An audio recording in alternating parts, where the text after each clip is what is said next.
Dalam bulan Ramadan disebabkan terlalu banyaknya rahmat Allah, semua orang membanyakkan amal ibadah dalam bulan Ramadan.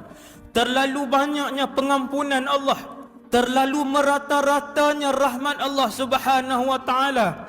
Yang muda, yang tua, yang miskin, yang kaya, yang ada pangkat, yang tak ada pangkat, masing-masing merasa senang untuk melakukan ibadat kepada Allah Subhanahu wa taala.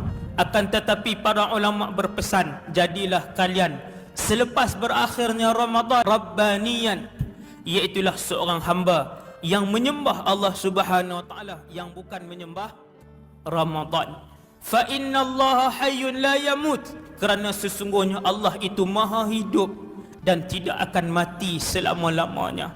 Adapun sesiapa yang menyembah Ramadan, apabila berakhirnya Ramadan, dia akan tinggal amal-amal ibadat yang dia lakukan.